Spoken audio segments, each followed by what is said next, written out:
Okay, so can everybody hear me okay? Yep. Okay. So I'll be fairly brief, but what I wanted to do is just talk a little bit about my experience in terms of how to develop a value message or to promote new health innovations. And in fact, I've been doing this for almost 20 years, and most of these innovations centered around some drug or device, but in fact the reality is a lot of these could be public health programs, could be any of these things. The story is always the same, and in fact, I really got involved with this it's probably early 2000s. I was working in the US for the Centers for Disease Control as a consultant, and we published a manuscript that looked at the cost of obesity in the US.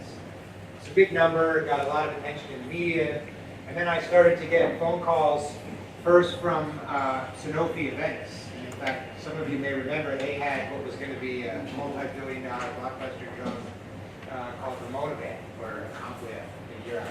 And this drug actually had pretty good weight loss, and we spent 2 years basically going through the motions to develop a really good platform so that everything, as soon as we got FDA approval, we'd be able to get off and running and have really big access. The drug turned out to not get FDA approval because there was some suicidal ideation occurring in a small subset of patients. Everybody got fired, went on to other things. I went on to do work for Ethicon Endosurgeries, who was very actively marketing gastric bypass surgery. And it turned out that the procedure that we went through with Ethicon and the strategy that we used was basically the same one that we used with Sanofi.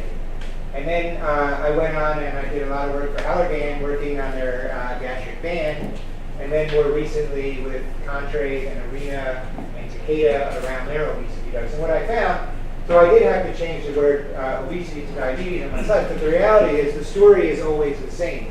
And as I said, the story is the same regardless of whether it's a drug or device or even a public health program. And so basically what we tend to do, and what I've been doing in not just in obesity, but in quite a few disease areas, is you start out by doing what I call step one of this 5-step process, which is really setting the stage or convincing decision makers that your intervention targets a problem worth fighting.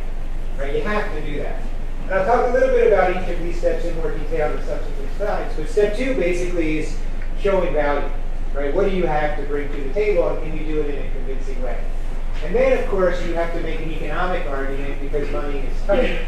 And then once you do that, even though you can make an economic or a cost-effectiveness argument, it doesn't mean it's affordable. And I'll talk a little bit about gastric bypass surgery, where we showed it's a really good return on investment, but it was also $25,000 a pop, and given that there's almost 100 million people who might be eligible, it's a tough sell, right? And then the reality is it's not economics that drives a lot of these decisions, it's other factors. And so the question is, what are these other factors, and how can you tell a decent story? In fact, for obesity, does anybody know what the other factors were? It turns out that basically industry was incredibly successful, or at least incredibly hardworking, in trying to medicalize the problem. Because when obesity was seen as a lifestyle issue, nobody cared, right? And so the government or industry worked for years. They lobbied government to try to get obesity declared as a disease by the American Medical Association, by CMS, and others. Once you have disease status, then you can get reimbursement. Viagra, same story. Propecia for male pattern baldness. You got to medicalize these things as one strategy to get coverage, regardless of your economic story. And I'll talk a little bit about this space as well, where some of the intangible things really turn out to be quite important. So let's talk a little bit about diabetes and Asia. So step 1, convince decision makers that your intervention targets a problem worth fighting. Check. And in fact, this is so obvious these days that I would encourage you guys to stop trying to push this anymore. Step 1, as I'll argue, is certainly a necessary condition, but it's not sufficient. And you keep talking about the war, people keep talking about the war on diabetes and 100 million diabetics in Asia. That's great, we all get that, but it doesn't necessarily help us figure out what to do. So I think at this point, so I'll tell you, in 1999 when I started doing work in obesity, people would say, oh, just fat people. It's not a big problem, right? And even then, prevalence of obesity was certainly high early, but it took a lot of convincing that obesity was truly a public health problem. Now in the U.S., everybody knows that. it's in your face. In Asia, people are starting to get it. Diabetes, most stakeholders that you're going to engage with, you don't need to dwell on this point. Everybody knows it, right? So what do we need to do? Well, we need to move on very quickly to step 2. And step 2 is not so easy, right? Step 2 is where you have to make a convincing case that your intervention targets an area that's underserved. So Adrian, you're talking about early stage diabetics. I think there's not much out there for them in the market. I think that's an area where we can add value. Late stage, I think there's more in terms of medicines. It doesn't mean there's not room for more, but certainly identifying some subset of the population who you think is underserved and trying to convince decision makers, be they employers, insurers, individuals, governments, what have you, that something more needs to be done. Now, effectiveness or efficacy, if you're talking about clear trials, is really important, but the first question that I always ask is, well, what are you trying to influence? And in fact, it may sound obvious, but in the weight loss space, when we were doing these types of trials, people would say, well, it's weight loss. But the reality was weight loss wasn't good enough, right? If you could show weight loss, payers would say, well, show me health outcomes, right? I want to see improvements in systolic blood pressure. I want to see improvements in HbA1c, right? I want to see hard endpoints, right? In fact, even blood pressure or HbA1c, I think now is getting called into question because the diabetes prevention program and the look-ahead trial are not showing reductions in mortality. But I think at a minimum, we need to be looking at hard endpoints, even for our public health and for some of our maybe less intensive interventions, to get people to believe it. And in fact, if you look at the literature on some of these behavioral health interventions, they're pretty short. Maybe 16-week studies. I would argue that you might be able to get away with 6-month studies.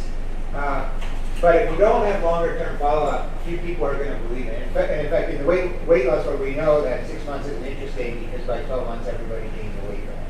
For behavioral health interventions or for early-stage diabetics, same issues hold, right? At the end of the day, if you're going to try to improve outcomes for early-stage diabetics, it's diet and exercise, right? There's not much more to the story. If those behaviors aren't sustained, it's not particularly interesting. It's going to be hard to convince payers, right?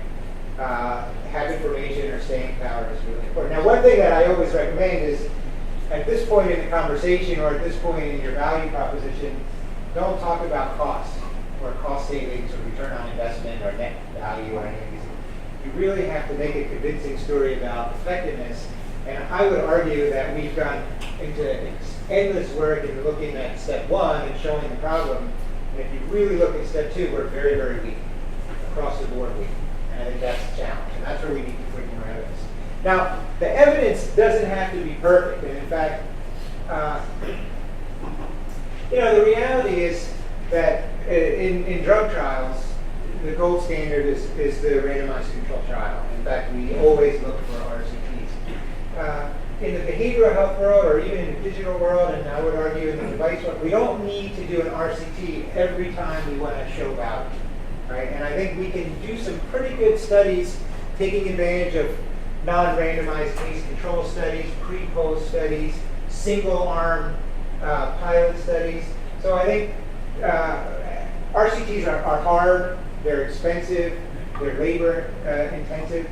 I think there's a lot that we can do for fairly low cost that can really add value. In fact, I pulled this study here, long-term outcomes of web-based diabetes, 2-year results from a single-arm longitudinal study, which has actually had a lot of traction. Anybody know whose study this is? This is Amada's, right?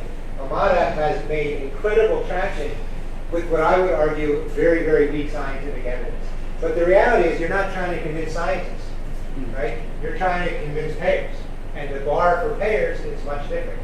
They see a problem, they see a population in need, and they want to bring something to them. And what we used to say with CDC is we look for practice-based evidence. We don't need to always generate evidence first and have practice follow. Sometimes we think it's going to not harm patients. It has the potential to be good. There's even some weak evidence to support it. Let's throw it out there and see what happens. And I think that's great, and that's the sort of thing we should be doing. I always argue as a scientist that we should try to evaluate what we're doing, but I don't think the evaluations need to be to the level of RCTs every time. But practice-based evidence is really critical. Even low-intensity, low-cost interventions are really important, and I would definitely promote it. Now, at some point, of course, you're going to get asked about the business case. And I hear terms like cost benefit, cost effectiveness, return on investment. I'm not sure that everybody is clear about these distinctions, but that's not so critical. The important point here is you're going to have to be able to make a value proposition. And value is not always easy. In fact, it can be quite challenging to make the case. So the thing that I always say is you really need to know your audience. And in fact, I spent 10 years as a consultant before coming to Singapore, and so we took money from everybody no matter what they wanted us to do, and we did it. Here, because I'm in a unique position with the university that I don't need to do that, you'd be amazed at how often I talk people out of doing studies that I think are not the right studies to be doing. Right? So cost effectiveness studies, everybody wants to do cost effectiveness, but the reality is there are few decision makers in Asia that care about cost effectiveness. And I would argue most of the time that's not the right study to be doing. There's a few cases where we've done CEA studies and have found them to be successful, but typically it's because some decision maker has come to us and asked us to do those studies. If you do a study on your own and try to plop it down in front of a minister, you're going to have a hard time getting them to pay attention to it. Now, I think there are certain types of value studies that are influential. And if you're going to talk to employers, they're going to want to know about what their costs are. They're going to want to know about stream of potential savings. But they don't necessarily want to see a CEA study. In fact, they don't even necessarily want to see a return on investment. It's the same issue. They know they want to add value, try to help their population. They want to do something that's generally low cost. They want to be seen as being in the space, helping their employees. They don't necessarily need to show a return on investment, which is a good thing because the reality is most of the interventions you're going to put forward with won't show. For chronic disease interventions, it's incredibly difficult to show a positive ROI. In fact, even bariatric surgery, which has by far the greatest long-term efficacy, has no evidence of return on investment, or no credible evidence, I would say. And the reality is for behavior change interventions, they tend very quickly, people regress back to their old behaviors, and so unless we can show sustained behavior change long-term, it's going to be really hard to make a business case, even if they're low-cost interventions. Not that we can't do it, but we really need very good, efficacious, long-term interventions that work. So, now I will tell you, there are examples, and I'll show you one example where we did a CEA study. This one was around gestational diabetes. And in fact, we did the study, and it resulted to policy change locally right here in Singapore. And this was a question of, is it cost effective to screen for gestational diabetes among new moms in Singapore? And it turns out that because Singapore did not have a historic obesity problem among young women, they didn't really worry much about gestational diabetes. But as obesity rates have crept up, now they're seeing much more gestational diabetes occurring, and that's bad for moms and bad for babies. But the important thing here is that KK Hospital came to me and said, hey, will you help us do the study? They were really interested in the results. Ministry was quite supportive, and we did. And in the end, we showed that, interestingly enough, it was cost effective. KK is doing a pilot study now along with SGH, and if the results confirm what we found in the study, it's going to become mandatory for testing in Singapore. There's other cases too that I can point to where we showed clear policy changes, but these I would argue is the exception, not the norm. Now I think we could potentially make them the norm if we can engage the ministry in a more systematic fashion, get them more interested in high quality CEA studies, and actually increase their capacity to understand these things and to act on them in I would say, intelligent ways. But so far the ministry has been reluctant to go down this path. Now, of course, there are other countries in Asia that are more attuned to reacting to these types of studies, but locally, at least in Singapore, that's more the exception than the norm. Now, okay, step 4, as I said, cost effectiveness just tells you something about value. What's good value for money? It doesn't tell you you're going to save money. It doesn't talk about some type of return on investment. That may or may not be necessary, but even if you show something is cost effective, you still need to make the case that it's affordable. Right? Good value for money still can mean a lot of money, like bariatric surgery at $25,000 a pop. Now, affordability is always subjective, but at least if you can have really clear and easy to use budget impact models that are very transparent and allows users to really tinker with all of the assumptions and understand the stream of costs and benefits, that's really helpful. In fact, in the introduction, we mentioned the obesity cost factor. We actually built that under contract first for Ethicon, then expanded it for Inamed, which became Allergan, and then sold it to CDC. And the value behind that tool was it was very transparent and it allowed employers and insurers to look at the potential costs of different interventions, look at the potential savings, and decide for themselves what was good, made sense to them, but very transparently published on it. So those types of things are really helpful because, in a time of tight budgets, these guys want to know, employers, insurers, governments want to know, what is the net cost implications. Just by way of example, I made a wrong button. Well, I don't know what I did. So I'll walk you through the last slide. So basically, we did something for who was it? For Ethicon. They were looking at bariatric surgery, and the question for the surgery was essentially, what would the take-up rate be for this procedure? As I said, there's 100 million people with diabetes, and the concern would be how many of them would take up bariatric surgery. And of course, if you subsidize the procedure, that was it. Take-up rates would actually be much greater. And so the question is, what is essentially the demand for the demand for the procedure as a function of the take-up rate? And so we did some work for them, and we estimated a demand curve that essentially looks like this. Now, this was actually good news for employers because what we found was that bariatric surgery is a procedure not for the faint of heart, and so at very high prices, your demand turns out to be pretty low. But even with 50% cost sharing, people aren't dying to get this procedure. Maybe they'll die if they don't get it, but the point is the demand is very elastic, right? And so what we were trying to say, or what Ethicon was trying to say, is look, you can subsidize, you can have a cost sharing plan that's going to minimize your costs. People will have skin in the game. Individuals will pay, and it's not going to break the bank, right? So that was quite useful for them. But estimating these types of take-up rates along with budget impact models are really forceful, really powerful. So step 5, I mentioned the idea about medicalizing it.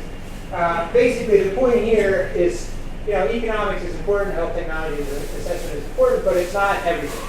And ultimately, these decisions are oftentimes made with other factors in mind. And in fact, I'll give you a neat example. I was recently talking to ministers of health in Indonesia, as well as some of the big pharmaceutical companies who were talking about the value of their diabetes drugs, and essentially trying to make a case that they offered better value than the generics, which, by the way, was an incredibly tough sell to these ministers.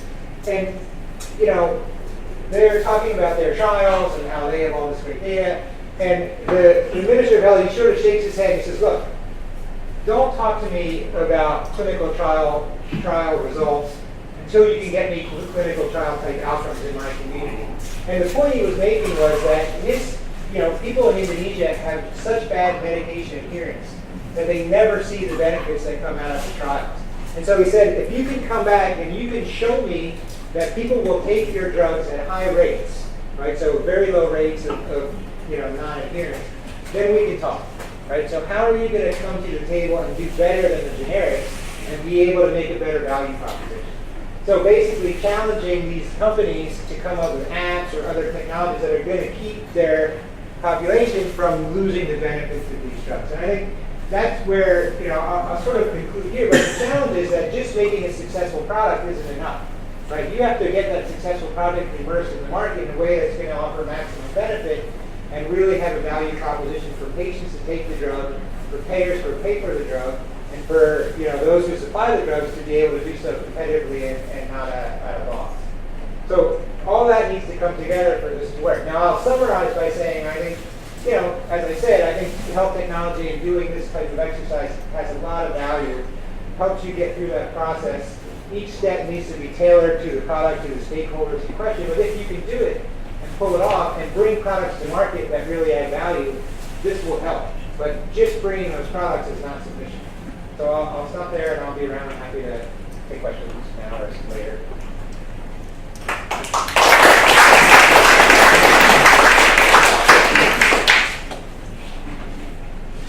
Anything? Your questions okay. Question.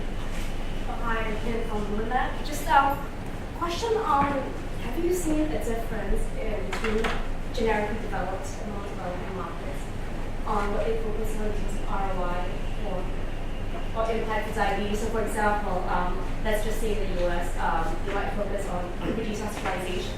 Because that's really the U.S. is a tough one because there are so many stakeholders in the U.S. And in fact, Medicare and Medicaid are 50% of all the payments for health services. So half of healthcare GDP is public sector. Public sector they don't use cost effectiveness or ROI in decision making at all, just efficacy, right? Now, in the private sector, if you talk to large employers, they will tell you 3 to 5 year ROI, or they're not interested, right?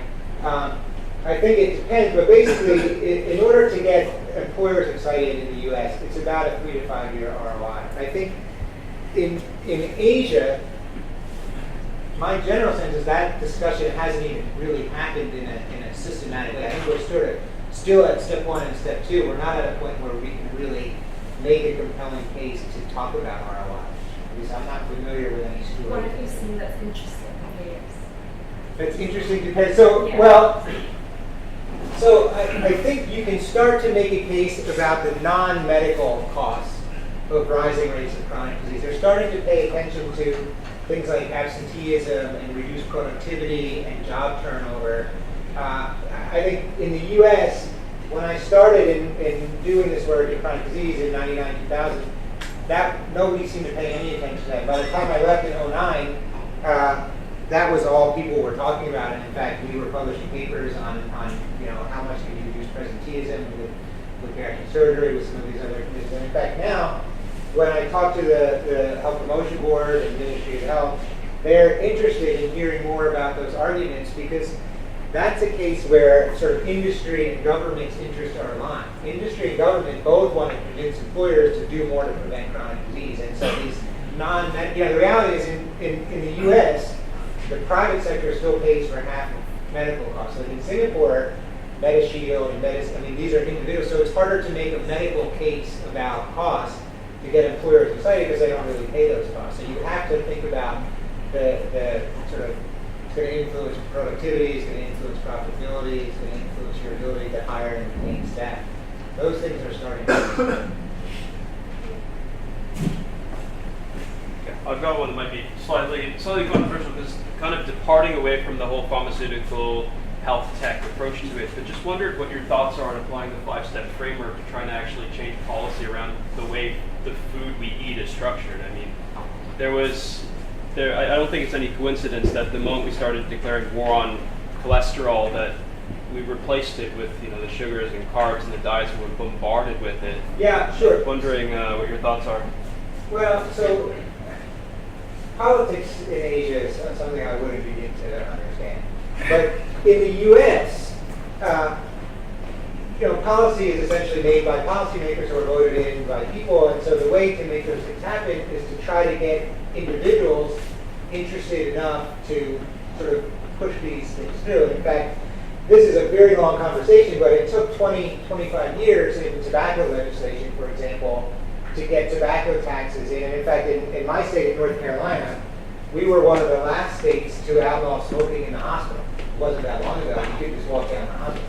Because North Carolina grows more tobacco than anywhere else in the world. And so I think there are sort of two ways to do this. One is to get individuals to push their policymakers to make changes. And in fact, in Singapore, you see that, MediShield Life and Pioneer Generation Package and chats, these things are not happening by accident. They're happening because there's a very vocal older adult population who's talking to government and saying, these are the things that we really want to see happen. And government listens. Now, the process is different, but the other way these things can happen is that individuals speak with their pocketbooks.